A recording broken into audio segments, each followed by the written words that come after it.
Welkom by ANT se FFG Ekonomie en Risiko Oorsig. Ons het baie interessante gesprekke hierdie week gehad. Waldo gesels oor 'n sterker rand en moontlike laer oliepryse, terwyl Daan kyk watse risiko's die brandseisoen nou vir ons inhou en hoe jy dit moet bestuur. Moontlik gemaak deur FFG, so maak seker jy bly ingeskakel. Die rand versterk na R17.74 per Amerikaanse dollar, staan op R20.56 teenoor die euro, R24.14 teenoor die Britse pond en op R11.52 teenoor Australiese dollar. Die Brent olieprys daal weer skerp na $68.24 per vat. Maar met dit genoem, kom ons gaan kyk wat die markte nou beïnvloed. Ons gesels soos ouer gewoonte met Prof Waldo Kriel weer vandag. Prof, baie welkom eerstens. Daar is soveel nuus of soveel wisselvalligheid eintlik in die markte. Maar kom ons begin dalk weer met die wisselkoers. Wat het gebeur die afgelope week en moontlik waarheen is hy op pad en ook die oliepryse? Dankie Johnny, daar is lekker goeie vraag want dis die goed wat die wisselvalligste is op die oomblik. So die rand, mens moet amper sê op die oomblik, terwyl ons opneem 17.80, ons weet nie waar gaan hy staan oor na 10 minute nie, maar dis half die wêreld waarin ons nou is. Ek dink interessant, toe die aanvanklike nuusbreek van die Amerikaanse bomme, toe verswak hy, maar nou het alweer 'n stukkie teruggekom. So ek dink tipies sou jy sê, jy het oorlog in die Midde-Ooste, die rand moet verswak, die olieprys moet opskiet, die goudprys moet opskiet, maar dis asof die markte hulle nie steur aan hierdie oorlog nie. Hulle reageer op klein stukkies nuus, so hier's 'n aanval op 'n basis, hier sê president Trump iets, dan is die pryse bietjie op en af, maar amper sê die fundamentele goed wat sin maak, onsekerheid beteken die dollar is sterk, die rand is swak, dis nie besig om te gebeur nie. So daar is ander goed aan die gang. Ekonome het nie baie oor te sê nie, want ons weet nie eintlik mooi om dit te verwerk nie. So die kommentaar wat mens sien is markdeelnemers. Dis ouens wat ek dink met 'n baie meer dag tot dag siening van sake. So hulle sê daar is maar 'n bietjie onsekerheid oor die dollar, die Amerikaanse begroting speel 'n rol. Ons weet nie gaan hulle rentekoerse sny of gaan hulle rentekoerse verhoog of wat. Hulle het onveranderd gebly laasweek. So dit maak dat die dollar relatief bietjie swakker is en geld soek na 'n ander plek om heen te vloei. Ons rentekoerse hier is nog steeds hoog. So ouens kom by ons plaaslike politiek is relatief stabiel, daai tipe goed. Dis eintlik nou stil. Na die begroting is daar nie nuus nie. Ja, daar's ons gewone probleme is iewers in die agtergrond. So die rand relatief sterker teenoor waar mense sou dink hy moet wees. Ek sien gister 'n interessante ding, die ou vra in sy blog inskrywing, is die olieprys nou hoog of laag? En dan kyk hy na die stories en dan sê hy eintlik nie een van die twee nie. Hy is maar naby aan sy baie langtermyn gemiddeld. Ten midde van hierdie wat jy nou sou dink 'n reuse krisis moet wees. Dan vra is die goudprys nou hoog of laag? Sê in dollar terme is die goudprys baie hoog. Maar as jy dit uitdruk in terme van hoeveel goud het jy nodig om 'n gemiddelde huis in Amerika te koop, is hy omtrent waar hy gewoonlik is. Dus hy is plat. So dit, ek dink om die markte te interpreteer is moeilik op hierdie stadium. Selfs met olie, mense sou vermoed hier moet nou 'n krisis afspeel in oliemarkte. Olieprys val. Hy's amper op pad weer terug na 65 toe. Dit is goed dat jy kan dit amper nie glo as jy daai syfers sien. So met hierdie bom nuus dink jy ons moes alweer by 100 en ons was nie lank terug by 120. Mense het ons leerders praat van dit as daai skeepslanding daar sluit, kyk jy na $90 'n vat. Hy beweeg in die ander rigting. Maar dis nie te sê hy kan nie na $90 toe gaan nie. Dis net ek dink selfs wêreldenergiemarkte het bietjie verander. Amerikaners pomp baie olie, hulle het baie gas van hulle eie. Die Europeërs het kwai belê in hernubare die laaste klomp jare. So dalk is die vraag na olie bietjie minder sensitief vir hierdie tipe konflik. Dink jy nie onderliggend? As ek dit nou moet vergelyk toe die olieprys 120 toe, hy is op 'n tyd mos $120 toe. As ons dit nou moet vergelyk met hy is nou op 60 of $68 rondom. Is dit onderliggend, is dit nie ekonomiese groei, vraag, investering, al daai tipe goed wat nou net eenvoudig nie meer daar is in vergelyking met toe dit nog daar was? Dis 'n deel van die storie. Ek dink dis reg dat ek dink die wat aangaan in China is vir niemand mooi duidelik nie, maar die stukkies data wat uitkom is dat hulle ekonomie is onder druk. Hulle het omtrent nie inflasie nie. wat sê daar's die binnelandse vraag is swak. En ek dink dit natuurlik denk dan ook die vraag na oor. Ja, is 'n groot rolspeler. So en dan wag ons nou almal nou nog om te sien wat gaan gebeur met die wederkerige tariewe. Vroeg volgende maand. Maar dis ek wil eintlik nou vir jou oor die wederkerige tariewe, jammer van die rede. Dis wanneer laas ons die wisselkoers rarig sien verswak het. Ja. Dit was nou met daai aankondiging daar vroeg in April. Ons is nou 3 maande verder en die rand het eintlik weer opgemaak vir daai verliese. So ek dink dit gee mense dalk 'n idee van waar is 'n gegee waar alles 'n natuurlike vlak op die oomblik is in die hoë 17s eerder as in die 18s en die 19s. Ja. Hy gaan soontoe as daar 'n skok is of slegte nuus is. Maar dit lyk my word op die oomblik relatief goed verwerk. Wat is jou gevoel in terme van die wederkerige tariewe, in terme van ons verhouding met Amerika? Ja, moeilik om te sê, Johnny, want president Trump is so onvoorspelbaar. Ja, Ek kommerwekkende ding. gelukkig is sy aandag nou op 'n ander. Ja, sy aandag is nou op 'n ander plek. So miskien ek gee dit vir sy assistente om uit te sorteer of so iets, of hy gee nog 'n bietjie uitstel. Maar met sy ooreenkoms met Brittanje, wat maar 'n baie of om sê 'n klein ooreenkomsie was. Hulle het nie 'n volskaalse vryhandelsooreenkoms gehad. Het iemand in die media gevra, is Brittanje nou gevrywaar teen nog tariewe? Toe sê hy ja, want ek hou van hulle. Maar En dit is 'n bietjie kommerwekkend, is weet as dit gaan oor of hy van jou hou of nie. Dan is dit wispelturigheid wat mens moeilik voorspel en ons weet hy is nie baie lief vir ons nie. So dis ook kommerwekkend. Maar dalk daai oggend staan hy op en hy besluit nee wat. Kom ons hou aan met hierdie algemene 10%.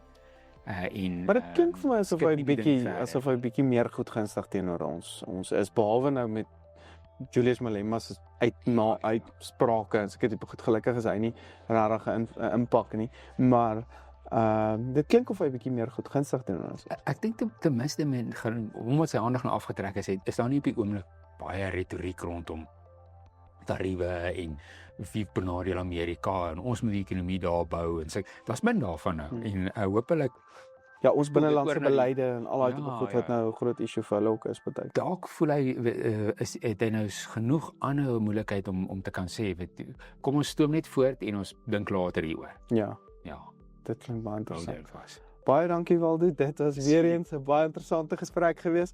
Skakel in volgende week want ek dink daar gaan verseker baie nog of nuwe nuus weer in die markte wees. Maar baie dankie vir jou insigte. Dis altyd interessant om met jou te gesels. Dankie Johnny. Ons gesels weer met Daan van die FFG vandag en ek dink ons fokus nou 'n bietjie op die brandseisoen wat voor lê. Ons sien die winde steek op en die gras is droog. Hulle sê mos na 'n goeie reenseisoen of 'n somerseisoen kry ons gewoonlik dan 'n goeie brandseisoen ook. Daan, wat het jy gesien gebeur nou? Ja, Johnny, môre baie dankie weer vir die geleentheid. Ongelukkig so. Ek dink 'n goeie somerseisoen skep natuurlik nou baie brandbare materiaal wanneer dit begin afdroog. En ons weet ons sit ongelukkig elke jaar met groot brande. Ek het vanoggend op pad hiernatoe verby 'n veldbrand gery net hier buitekant Potchefstroom. So ja, dit is ongelukkig reeds brandseisoen. Ek dink uit 'n versekeringshoek uit is daar 'n paar goed wat baie belangrik is as ons dink aan brand. Eerstens, daar is 'n brandwet in Suid-Afrika wat die brande reguleer en die voorkoming daarvan. So vir enige kliënt is dit uiters belangrik om aan die vereistes van die brandwet te voldoen. Ek dink die brandwet maak ook voorsiening vir die skep van brandverenigings. So dis baie belangrik dat 'n produsent aan 'n brandvereniging in sy omgewing behoort. Daar's twee goed vir my wat belangrik is rondom die brandvereniging. Daar's nou natuurlik 100 goed wat belangrik is, maar twee goed spesifiek. Die een, die wet bepaal as 'n brand by jou ontstaan, dan word jy geag nalatig te wees. Maar sodra jy aan 'n brandvereniging behoort, skuif daai onus bewyslas na hom wat beweer toe om te bewys. Met ander woorde, waar ek nou moet bewys dat ek was nie nalatig nie, moet die persoon wat teen my wil kom eis omdat 'n brand wat dalk op my plaas ontstaan het of oor my plaas gebrand het, te kom moet dan nou kom bewys dat ek nalatig was. En dit is 'n groot skuif wat die bewyslas betref. En dan ook wat vir my baie belangrik is van die brandvereniging is wanneer 'n brand ontstaan, is dit belangrik om gekoördineerd op te tree. En om met mense wat opgelei is te werk, want ons sien elke jaar of lees elke jaar ongelukkig van persone wat doodgaan in die bestryding van veldbrande en dit is baie hartseer. Dis buite die miljoene rande se verlies aan bates en vee byvoorbeeld. So maak seker dat jy aan die vereistes voldoen, doen die brandstroke soos vereis word. En nie net die brandstroke nie, maar ook gaan kyk weer eens na jou eie bates. Ons het al vorige geleentheid gepraat van tree op asof jy nie verseker is nie. Hier is dit weer eens uiters belangrik. Maak skoon rondom die store. Ek weet ons is besig op die plaas, ons is nou besig om te oes. Ons het nie tyd om te gaan bossies kap rondom die store nie, maar doen dit maar want hulle droog nou af. Toe hulle groen was en dit lekker nat was dit nie dalk so groot gevaar nie, maar nou raak dit 'n gevaar. Implemente wat nie op die oomblik gebruik word nie, ons win die oes in, ons is nie besig om te plant nie, so daar staan planters daar buite, alles is nie altyd in store nie. Moenie laat die gras hoor as die planter staan nie en daar kom 'n brand nie, hy gaan afbrand. Ja. So uiters belangrik, tree voorkomend op. Doen die huiswerk reg, maak seker die huishouding is in orde. So ek dink dit is vir my die baie belangrik. En dan natuurlik wat die polis self betref. Daar is ons gemeenregtelike aanspreeklikheid dekking op 'n agripolis. Maar 'n afdeling wat jy doodseker moet maak is in plek en dat jou dekking reg is die verspreiding van brand, want daar is 'n spesifieke verspreiding van brandafdeling op 'n agripolis. En dit kan gebeur in sommige versekeraars se geval volg die verspreiding van brand dieselfde limiet van jou gemeenregtelike aanspreeklikheid. Byvoorbeeld jy het R5 miljoen se gemeenregtelike aanspreeklikheid dekking en dan het jy ook R5 miljoen se verspreiding van branddekking. Maar in sommige dis nie in alle gevalle so nie. So dit kan wees dat jy R5 miljoen gemeenregtelike aanspreeklikheid dekking het, maar dalk net R2.5 miljoen se verspreiding van brand. So maak seker oor daai limiet. Jy weet hoe lyk dit langs jou, jy weet hoe lyk onthou die aanspreeklikheid gaan nie oor jou eie skade nie, dit gaan oor skade wat aan iemand anders se eiendom of bates veroorsaak word. Ja, brand stop nie noodwendig by jou grensdraad. Stop nie by die grensdraad nie, hy gaan oor en hy kan jou buurman se groot stroper, trekker, stoor, huis ensovoorts afbrand. So ou moet seker maak dat jy genoegsaam voorsiening maak vir wat die dekking betref, verspreiding van brand. En dan ook addisionele dekking, baie keer is dit tot 'n mindere mate ingesluit, sê tot R25.000 is brand plus koste, maar dit kan opgekoop word tot soveel as R1 miljoen. Wat natuurlik teen ekstra premie wat jy kan opkoop om vir jou addisionele brand plus koste te hê. Dis as die brand ontstaan en dan moet dan nou van buite af hulpbronne ingebring word om te help om die brand te blus en uiteindelik is jy dalk verantwoordelik vir die koste daarvan dat jy wel na die versekeraar toe kan gaan met 'n legitieme eis rondom dit. So die brand is krities om jou bates te beskerm. Ek weer eens tree voorkomend op, dis die beste.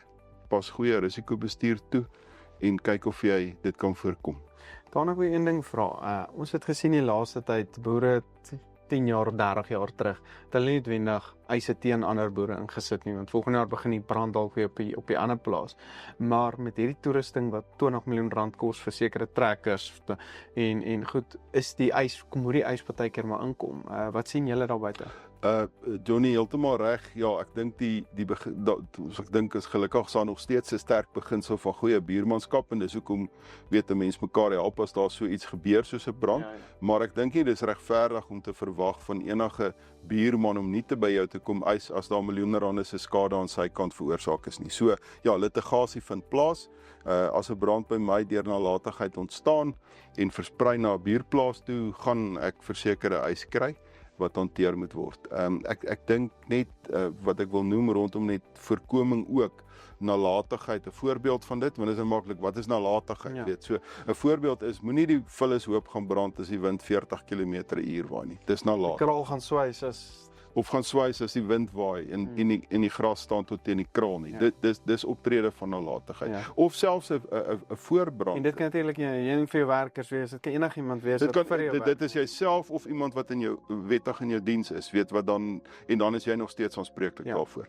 En natuurlik ook wanneer 'n brandstrook gemaak word, moet die buurman verwittig word en hy moet teenwoordig wees of 'n verteenwoordiger van hom moet teenwoordig wees. So daar's reëls rondom dit. Volg net die reëls. Ja. En in die regte omstandighede brandstrook maak. Weer eens, jy kan dit nie doen as jy besluit het ons doen dit maandag, maar maandag waai die wind sterk, moet dit nie doen nie, stel uit. Ja, kyk maar. Dan laaste vraag wat ek jou vra. Ons het so 2-3 jaar terug 'n geweldige groot brand op ons plaas by my paal gehad. Ons het toe 200 lammers verloor uit die proses uit. Hulle het net 50% vir ons uitbetaal. Wat vir my 'n praktiese probleem baie keer vir veeprodusent natuurlik is as jy in 'n aanteelseisoen is. Hoeveel lammers moet jy verseker, wanneer moet jy dit verseker, wanneer jy moet afval? 'n Boer is te besig. Hulle dink nie aan daai tipe aspekte nie. Jy persoonlik, hoe help jy jou boere om daai te bestuur? Johnny, ek dink dit is baie belangrik vir enige makelaar of tussenganger om sy kliënt se spesifieke behoeftes te verstaan, want anders kan hy ook nie En om uit te kom, so jy saam om beplanning te doen. Jy moet saam met hom sit, sy beplanning doen, jy moet sy bedryf in en uit verstaan, want anders kan jy nie waarde toevoeg nie. Ek bedoel, dit is krities. So in so 'n geval wat ons doen, wat ek in my kantoor doen, ons gebruik 'n dagboekstelsel. Ek sal die boer betyds kontak en sê ek weet dit nou min of meer lamseisoen. Ons moet die lammers bysit wat brand betref. Hoeveel, wanneer ensovoorts en tot wanneer en aan die einde van die as ons nou verwag die bemarkingtyd is nou klaar, die 6 maande later sê nou byvoorbeeld die lammers is nou verkoop, wat moet ons dit nou weer afval. So daar moet baie goeie kommunikasie tussen die kliënt en die makelaar wees. Mens kan ook op die polis gaan spesifiseer en sê ek wil van 1 Maart tot einde September addisionele 2000 lammers verseker teen brand. Maar soos jy ook weet en van die plaas af kom, weet daai goed is nie in beton gegiet nie, dit kan rondskuif om verskeie redes. So kommunikasie tussen die kliënt en die makelaar, met die tegnologie wat ons het in dagboekstelsels wat ons vandag het, is dit amper nie 'n verskoning om nie met jou kliënt betyds te kan kommunikeer en net die vraag te vra, wat doen ons met hoeveel vir hoe lank? Want hulle gaan natuurlik onderuit betaal as hy die lammers Alweer hy onder 'n brandafdeling op die polis wat ook dan nou as die vee daarteen sou verseker is ongelukkig van toepassing. So as jy baie belangrik nie net wat gebeur het, wat wanneer hy nou lammers wil bysit of afval nie, maar vir enige vee wat jy verseker, maak seker jy verseker al die vee op die plaas. As jy 2000 skape ooe het en 300 ramme het, verseker 300 en 2000. As jy net 1000 ooe sou verseker en daar is 'n brand, jy het 'n verlies aan dit en jy het nou net die helfte van wat jy werklik het verseker, gaan na 50% alweer toegepas word of wat ook al van toepassing is in die mate wat jy onder verseker was. So alweer ongelukkig van toepassing op daai afdeling en dit is krities om die regte getalle te verseker, nie soseer net in terme van waarde nie, maar in terme van getalle. Maar dis waar die moeilike deel van dit inkom, want 'n boer is nie, hy sit nie elke dag by 'n rekenaar nie, hy's besig om te lam, hy's besig om net die jakkalse te keer, om nie sy lammers op te eet nie. So om nou met jou versekering die hele tyd aan en af te praat, en ek dink dis waar julle dan 'n uitstekende diens bied. So maak seker asseblief om vir Daan en sy span te kontak. Baie dankie Daan, dit was baie interessant geweest. Ja, en dan gesels ons volgende week verder oor dit.